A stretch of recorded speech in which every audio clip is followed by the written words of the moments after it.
श्रोता प्रेमियों, मैं राम सागर शास्त्री आप लोगों के समक्ष रखने जा रहा हूँ राजा अलर्क की कथा।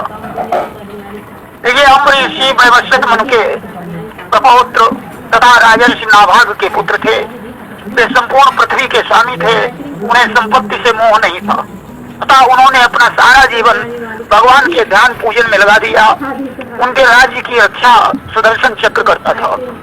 राजा ने एक बार अपनी पत्नी सहित वर्ष की सभी एकादशियों के व्रत का नियम किया।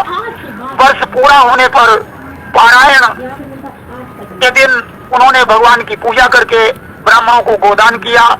इतना करने के बाद जब वे पारायण करने जा रहे थे तभी शिष्यों के सहित दुर्वासा जी आ गए। राजा ने उनसे भोजन करने की प्रार्थना की। दुर्वासा यमुना में स्नान करने चले गए। तब तक द्वादशी केवल एक घड़ी शेष रह गई। त्रयोदशी लगने वाली थी। राजा ने सोचा द्वादशी को पारण करने से व्रत भंग हो जाएगा। दुर्वासा अतिथि हैं, पहले उन्हें भोजन करवाना चाहिए। अस्तु राजा ने ब्राह्मणों से पूछा क्या करना चाहिए। उन्होंने कहा कि भगवान का चरणोदक पान करके पारण कर लो। चरणोदक पीते समय दुर्वासा जी आ गए। वे क्रोधित होकर बोले, तूने अतिथि का अपमान किया है। फिर से एक जटा उखाड़ी और जमीन पर पटक दी, जिससे कृत्या राक्षसी प्रकट हो गई। वह तलवार लेकर राजा को मारने दौड़ी। राजा स्थिर खड़े रहे। किसी मकुचापी सकई को तासु तो बर रखवार रमापति जासु। अम्बरीश को तो कृत्या में भी भगवान नजर आते थे। सुदर्शन चक्र ने कृत्या को जलाकर भस्म कर दिया और दुर्वासा की ओर दौड़ा। दुर्वासा अपने प्राणों को लेकर भाग खड़े हुए। तीनों लोकों तथा दसों दिशाओं में उन्हें छुपने की जगह नहीं मिली। इंद्र, ब्रह्मा, शिव ने भी उनकी रक्षा करने से इनकार कर दिया। तब दुर्वासा भगवान विष्णु के पास जाकर उनके चरणों में गिर पड़े और कहने लगे, प्रभु मेरी रक्षा करो। विष्णु ने कहा, दुर्वासा तुमने मेरे भक्त का अपराध किया है, इसलिए भक्त की ही तुम्हें बचा सकता है। देखिए, भगवान अपना अपमान तो सहन कर लेते हैं परंतु भक्त का अपमान दोबारा नहीं करते। इधर राजा अम्बरीश दुर्वासा के लिए चिंतित हो रहे थे। उन्होंने केवल जल पीकर दुर्वासा के लौटने की प्रतीक्षा की। एक वर्ष बाद दुर्वासा भयभीत होकर राजा के चरणों में गिर पड़े। दुर्वासा को बहुत संकोच रहा। उन्होंने स्तुति करके सुदर्शन को शांत कर दिया। दुर्वासा ने राजा की दयालुता की प्रशंसा की। राजा ने दुर्वासा के चरणों में प्रणाम करके उन्हें भोजन करवाया। इस प्रकार बहुत काल तक प्रजा पालन करने के पश्चात अपने पुत्र को राज्य सौंपकर अम्बरीश भगवान का भजन करने चले गए। राज सुतहि नप दीना नपीत गवन भूप बन कीना। देखिए, इनकी भगवत भक्ति पर प्रसन्न होकर एक राजकुमारी ने इन्हें पति के रूप में वर्ण करने के लिए अपने पिता से कहा। पिता ने ब्राह्मण द्वारा अम्बरीश के पास पत्र भेजा। इन्होंने संदेश भेजा कि मैं तो भगवान के प्रेम में मस्त हूँ, अगर तुम्हें भी विरक्ति की भावना है तो विवाह कर लो। राजकुमारी ने पत्र भेजकर कहा, मुझे मालूम है इसीलिए मैं तुमसे विवाह कर रही हूँ। अगर आप विवाह नहीं करेंगे तो मैं अपने प्राणों को खो डालूंगी। कि हम दी हई निज प्राण गमाई और भोगी हो आप भूप तुम जाई। आपको स्त्री वध का पाप लगेगा। राजा ने अपनी तलवार भेजकर कहा, इसके साथ भामरे डालकर चली आओ।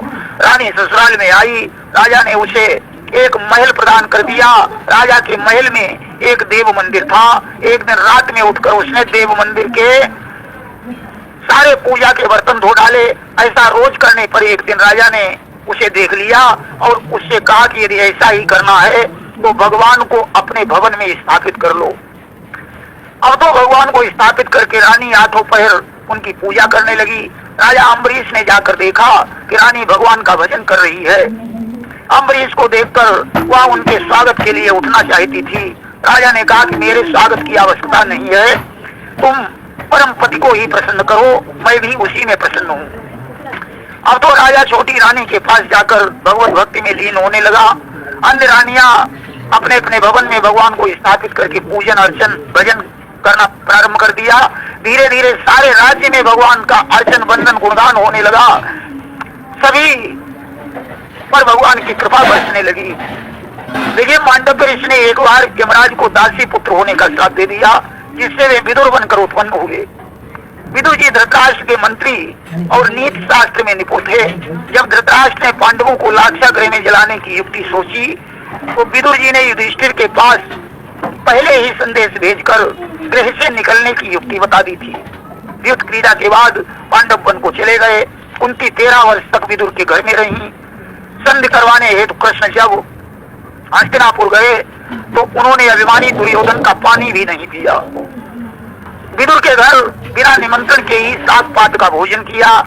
विदुर जी ने उर्वंश का विनाश समझकर दुर्योधन को समझाया, परंतु वह नहीं माना। अतः विदुर जी शस्त्र छोड़कर तीर्थाटन को चले गए। 36 वर्ष तीर्थों में विचरे। अंत में मथुरा में इन्हें उद्धव मिले। उनसे महाभारत के युद्ध और यदकुल के संहार का तथा भगवान के सुधाम गमन का समाचार मिला। भगवान ने सुधाम जाते समय मैत्रेय को आदेश दिया था कि विदुर को उपदेश कर देना।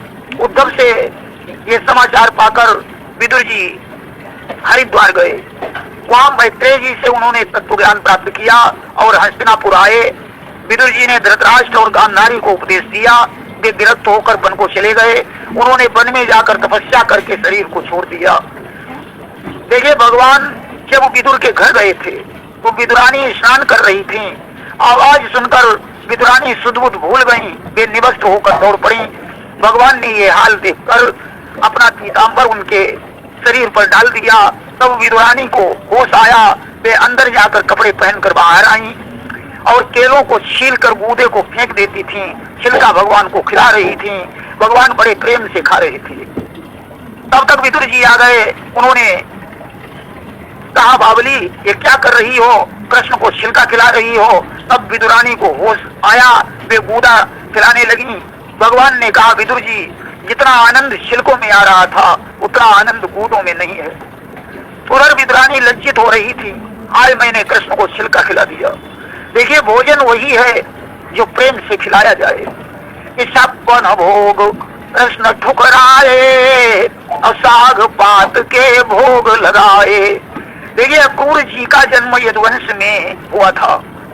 जब भगवान मथुरापुरी को त्याग कर द्वारिका चले गए तो अक्रूर जी इनके साथ थे। अक्रूर जी इतने पुण्यशील थे, वे जहाँ रहते वहाँ खूब वर्षा होती थी। कभी अकाल नहीं पड़ता था, किसी प्रकार की महामारी नहीं आती थी। एक बार किसी कारणवश जब वे द्वारिका से चले गए तो द्वारिका में भौतिक दुखों से प्रजा परेशान हो गई। आखिर भगवान ने उनको ढूंढवाकर वापस बुलवाया। भगवान कृष्ण इन्हें चाचा कहते थे।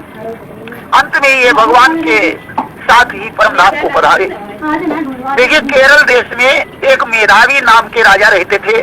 शत्रुओं ने चढ़ाई करके राजा को मार डाला। उनकी रानी सती हो गई। उनका एक पुत्र शैशवावस्था में था जिसका नाम चंद्रहास था। गाय उसे लेकर कुंतलपुर भाग गई और मेहनत मजदूरी करके पालन पोषण करने लगी। एक दिन नारद जी ने कुंतलपुर पहुंचकर चंद्रहास को शालिग्राम की मूर्ति देकर एक मंत्र बता दिया। कुंतलपुर के राजा के कोई पुत्र नहीं था, केवल चंपक मालिनी नाम की एक कन्या थी। उन्होंने गालब ऋषि को अपना गुरु बनाया। राज्य का भार धृष्ट बुद्धि मंत्री को सौंप दिया और भगवान का भजन करने लगे। धृष्ट बुद्धि से 2 पुत्र थे, मदन और अमल तथा विषया नाम की एक कन्या थी। मदन भगवान का भक्त था। एक दिन मंत्री के महल में ऋषिगण बैठे हुए थे। उसी समय सड़क पर भगवान नाम कीर्तन करते हुए चंद्रहास बालकों के सहित निकला। मदन ने उन सबको बुला लिया। धृष्ट बुद्धि भी वहीं मौजूद था। ऋषियों ने कहा, मंत्रीवर, यह बालक देश का नरेश बनेगा और यही तुम्हारी संपत्ति का स्वामी होगा। यह सुनकर धृष्ट बुद्धि विचार करने लगा, यह भिखारी का बालक हमारी संपत्ति का स्वामी बनेगा। अस्तु चंद्रहास को मार डालने के लिए उसने जल्लादों को सौंप दिया। जंगल में पहुंचकर चंद्रहास ने शालिग्राम की मूर्ति निकालकर पूजा की। जल्लादों को दया आई। चंद्रहास की 6 उंगलियां थीं। उसने एक उंगली काटकर धृष्ट बुद्धि को दिखा दी और कह दिया, चंद्रहास मारा गया। कि जल्लादन उर दया समाई और उंगली काट दियो रबुदाई। इधर चंद्रहास वन में घूम रहा था। तब तक चंदनपुर का राजा पुलिंद शिकार खेलने आया। वहां उसने चंद्रहास को देखा, घोड़े पर चढ़ाकर वहां उसे घर ले आया। राजा के कोई संतान नहीं थी। अब चंद्रहास चंदनपुर का युवराज बन गया। चंदनपुर के राजा द्वारा कुंतलपुर को 10,000 स्वर्ण मुद्राएं प्रतिवर्ष कर के रूप में दी जाती थी। चंद्रहास ने उन मुद्राओं के साथ और भी बहुत सा धन भेज दिया। दृष्ट बुद्धि इस बात पर का पता लगाने वहां पहुंचा। उसने चंद्रहास को देखकर उसे मरवा डालने का प्रयास किया। उसने एक पत्र में लिखा कि इसे विष दे देना और चंद्रहास से बोला इस पत्र को अपने दुपट्टे में बांध लो और जाकर हमारे पुत्र मदन को दे देना, बहुत आवश्यक काम है। चंद्रहास घोड़े पर चढ़कर चल दिया। उसने एक बगीचे में कुआं देखा, पानी पीकर वृक्ष की छाया में सो गया। तब तक दृष्ट बुद्धि की पुत्री सखियों के सहित बगीचे में पहुंची, जिसका नाम विषया था। वह चंद्रहास को देखकर मोहित हो गई। दुपट्टे की गांठ खोलकर पत्र पढ़ा। काजल से उसने विष का विषया कर दिया। उसने सोचा शायद पिताजी क्या अक्षर बनाना भूल गए। चंद्रहास मदन के पास पहुंचा। पत्र पढ़कर विवाह की तैयारी हो गई। दृष्ट बुद्धि महल में गया। उसने मदन से कहा तूने ये क्या किया? मदन ने कहा कि आपने जैसा आदेश दिया। पत्र दिखाया। पढ़कर दृष्ट बुद्धि आश्चर्य में डूब गया। हाय मैंने ये क्या लिख दिया। सोचने लगा कि भले ही कन्या विधवा हो जाए परंतु मैं इसे मिटाकर ही मानूंगा। एक बधिक को बुलवाकर नगर के बाहर देवी के मंदिर में लगा दिया कि जो इसमें पूजा करने आए उसे तुम मार डालो। चंद्रहास से बोला बेटा यहाँ की कुल प्रथा है कि विवाह होने के बाद वर कुल देवी की पूजा करता है। इधर चंद्रहास ने पूजन का थाल उठाया और उधर कुंतल नरेश ने मदन से कहा कि मैं चंद्रहास के साथ अपनी पुत्री का विवाह करके उन्हें सिंहासन समर्पित कर भजन करना चाहता हूँ, इसलिए उन्हें तुरंत यहाँ भेज दो। मदन संदेश लेकर चला। रास्ते में चंद्रहास से मिल गया। और मदन कहे महिला बहु थारा और तुम जा बहु कुंतल दरबारा। उधर चंद्रहास का विवाह हो गया और इधर देवी के मंदिर में मदन मारा गया। दृष्ट बुद्धि को जब विवाह की खबर मिली वह देवी मंदिर में गया। पुत्र को मरा देखकर उसने भी तलवार मारकर अपना प्राणांत कर लिया। अब चंद्रहास मंदिर में गया। वो बड़ा दुखी हुआ। उस समय मंदिर में वाणी हुई कि राम कृपा मठ में भई बानी और चंद्रहास मत करऊ गलानी। शत्रु तुम्हारे हम तो मारे और जीवित हुई हहीं कहे तुम्हारे। देवी की कृपा से पिता पुत्र जीवित हो गए। उन्होंने चंद्रहास को गले से लगा लिया। सब मिलकर आनंद से घर लौट आए। देखिए चित्रकेतु सूरसेन का देश का राजा था जो पार्वती के साथ से वृत्तासुर राक्षस बन गया। इंद्रदुम्न द्रविड़ देश के राजा थे जो कुलाचल पर्वत पर वानप्रस्थ आश्रम स्वीकार करके भगवान की पूजा कर रहे थे तथा अगस्त के साप से गज बन गए। देखिए पांचों पांडव पंच प्राण के समान थे। युधिष्ठिर का नाम लेने से धर्म की वृद्धि होती है, भीमसेन का नाम लेने से पापों का नाश होता है तथा अर्जुन का नाम लेने से शत्रुओं का विनाश होता है तथा नकुल सहदेव का नाम लेने से रोग का नाश होता है। देखिए भीम जैसा बलि, अर्जुन जैसा सूर, नकुल सहदेव जैसा नीति निपुण व्यवहार कुशल तथा युधिष्ठिर जैसा सत्यवादी नहीं था। देखिए श्री कृष्ण के पितामह सूरसेन अपनी पुत्री संतानहीन कुंती भोज को दे दी।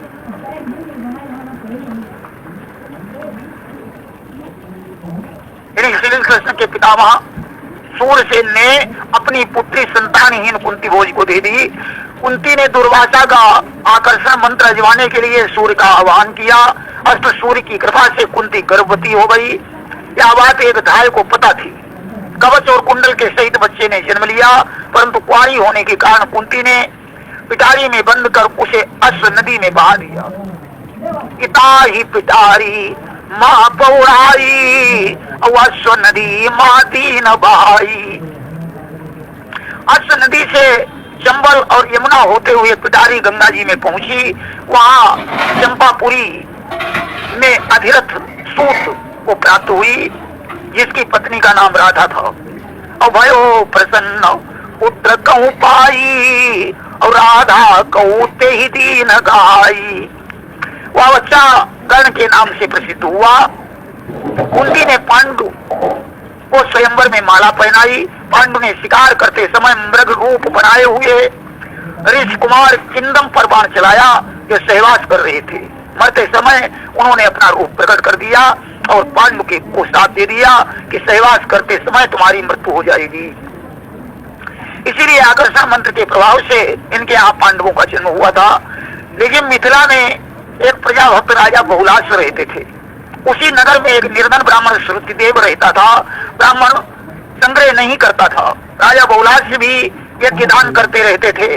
जब कृष्ण को हस्तिनापुर में सत्याजित को के मरने की खबर मिली तो बलराम के सहित वे लौटे। मिथिला नगरी के बाहर उपवन में उन्होंने शतधनुआ को मारा और द्वारका लौट आए। बलराम मिथिला में बहुलाश के यहाँ चले गए। 3 वर्ष वहां रहकर द्वारका लौट आए। जब बहुलाश और श्रुतिदेव को कृष्ण के उद्यान तक आकर लौटने की बात मालूम हुई तो वे व्याकुल रहने लगे। वे भगवान की और भी भक्ति करने लगे। तब भगवान रथ पर बैठकर नारद, व्यास, परशुराम, सुखदेव आदि के सहित मिथिला पधारे। दोनों को दर्शन देकर कृतार्थ किया। देखिए, राजा उल्मुख और पुष्करणी ने बड़ी तपस्या की जिससे उनके यहाँ अंग का जन्म हुआ था। देखिए, सौनक जी भृगुवंश में उत्पन्न हुए थे। इन्होंने समस्त पुराणों को सूत जी के मुख से सुना था। महाराज पृथु के वंश में बरिहिसिद नाम के राजा हुए जिन्हें प्राचीन बरिही कहा जाता है। इनका विवाह समुद्र की पुत्री शतद्रुति के साथ हुआ था जिससे प्रचेता नाम के 10 पुत्र उत्पन्न हुए। ब्रह्मा जी की आज्ञा से इन्होंने वृक्षों की दी हुई मारिसा नाम की कन्या के साथ विवाह किया जिससे प्रजापति दक्ष का दूसरा जन्म हुआ। देखिए, राक्षस मनवंतर में भगवान शंकर का अपराध करने के कारण दक्ष ने अपना शरीर त्याग कर प्रचेताओं से जन्म लिया। कर्मों में दक्ष होने के कारण उनका नाम दक्ष पड़ा। देखिए, स्वयंभुव मनु ब्रह्मावर्त के राजा थे। ब्रह्मावर्त यानी नैमिषारण्य के राजा थे। बरहिष्मती में उनकी राजधानी थी। गोमती के तट पर शत्रुजित नाम का राजा राज्य करता था। उनके पुत्र का नाम ऋतध्वज था।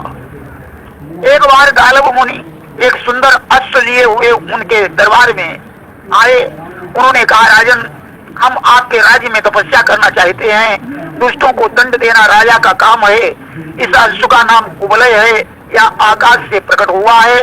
इसके लिए आकाशवाणी हुई थी कि यह अश्व जाकर ऋतध्वज को दे देना। वे इस पर बैठकर दैत्यों का वध करेंगे। कि कुबलय अश्व कुमार हृदय मुनि तप हे तु गवन बन करे। एक दिन सूकर बनकर एक दानव आया। राजकुमार ने बाण चलाया, वह झाड़ी में घुस गया। राजा ने पीछा किया, वह एक अंधेरे गड्ढे में कूद पड़ा। राजकुमार भी कूदे, जहाँ उन्होंने पाताल लोक का दर्शन किया। सामने बहुत से स्वर्ण महल थे। वहाँ घूमते घूमते राजा ने एक स्त्री देखी। ऋतध्वज उसके पीछे चले। उसने स्वर्ण महल में प्रवेश किया। वहाँ स्वर्ण पलंग पर सुंदरी कन्या को देखा। राजकुमार को देखकर स्वमूर्छित हो गई। सखी ने कहा कि ये गंधर्वराज विश्वावसु की कन्या मंदालसा है। एक दिन जब यह उद्यान में घूम रही थी तो पाताल केतु दानव ने माया फैलाकर इसे हर लिया। यह उसी का निवासी स्थान है। आगामी तेरस को वह इसके साथ विवाह करने वाला है। अभी कल यह आत्महत्या करने को तैयार थी। उस समय कामधेन ने आकर इसे सांत्वना दी। उस दैत्य का जो वध करेगा वही तेरा पति होगा, ऐसा कामधेन ने कहा है। मेरा नाम कुंडला है। मैं बिंदवान की पुत्री और पुष्कर माली की पत्नी हूँ। मेरे पति देवासुर संग्राम में शुंभ के हाथों से मारे गए। तब से मैं तपस्या में जीवन व्यतीत करती हूँ। सुना है कि मर्त्यलोक के वीर ने पाताल केतु को घायल कर डाला है। राजकुमार ने परिचय बताया। दोनों में विवाह हो गया। ऋतध्वज घोड़े पर सवार होकर मंदालसा को लेकर चल पड़ा कि राजा परिचय सकल बतावा, अश्व चढ़ाई भवन को धावा। पाताल केतु ने उसे घेर लिया, सभी को मार कर घर आया। एक दिन हुआ यमुना तट पर गया, जहाँ पाताल केतु का भाई आश्रम बनाकर मुनि के वेश में रहता था। उसने कहा, राजकुमार मैं यज्ञ करना चाहता हूँ, तुम अपने गले का आभूषण मुझे दे दो और यहीं रहकर मेरे आश्रम की रक्षा करो। मैं जल के अंदर जाकर वरुण देव की स्तुति करके जल्दी आता हूँ। ऐसा कहकर जल में अदृश्य हो गया और शत्रुजित के पास पहुंच गया। उसने कहा कि आपके पुत्र दैत्यों के हाथ से मारे गए, या उनके आभूषण हैं। अब तो हाहाकार मच गया कि पुत्र मरण सुनी अति दुख भयऊ, माथ पीटी राजा रही गयऊ। मंदालसा ने प्राण को छोड़ दिया, दाह संस्कार हुआ। इसके बाद जल से निकलकर उसने उन्हें विदा कर दिया। उन्होंने मंदालसा के लिए जलांजलि दी, भोग से मन हटा दिया। उसी समय नागराज अश्वतर के दो पुत्र पृथ्वी पर घूमने आए। ऋतुध्वज से उनकी मित्रता हो गई। वे दिन भर पाताल से गायब रहते थे। पिता के पूछने पर सारा वृत्तांत बता दिया और बोले कि मंदालसा को पुनः जीवित करो। नागराज हिमालय पर तपस्या करने चले गए। सरस्वती के उद्गम स्थान पर उन्हें सरस्वती के दर्शन हुए। वर मांगने को कहा। अश्वतर ने कहा कि मैं अपने भाई कंबल सहित संगीतज्ञ होना चाहता हूँ।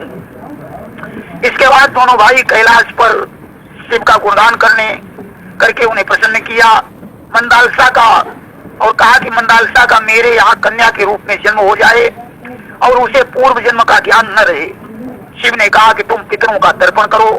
श्राद्ध में मध्यम पिंड को खाने से मध्यम फन से वह प्रकट हो जाएगा।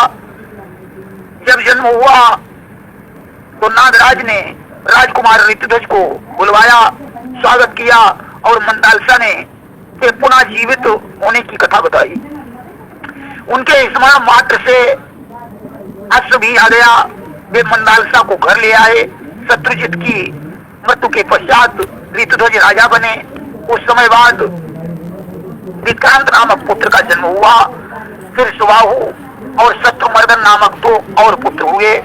मंदालसा ने उन्हें आत्मज्ञान का उपदेश दिया, वे विरक्त हो गए। चौथा पुत्र अलर्क हुआ। मंदालसा ने कहा, नाम से आत्मा का कोई संबंध नहीं है, नाम तो संज्ञा मात्र है। एक स्थान से दूसरे स्थान पर जाने वाला ही विक्रांत है। जो अच्छी तरह भुजा की तरह काम करे या जो बाह के समान हो, वही सुबाहु है। दुश्मनों का मर्दन करने वाला ही शत्रु मर्दन है।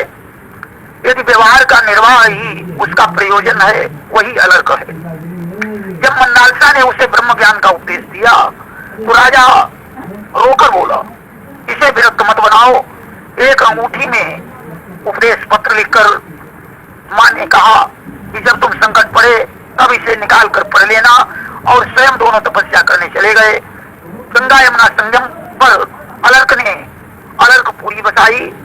भोगासक्त देखकर बड़े भाई सुबाहु ने काशीराज की सहायता से उन पर चढ़ाई कर दी।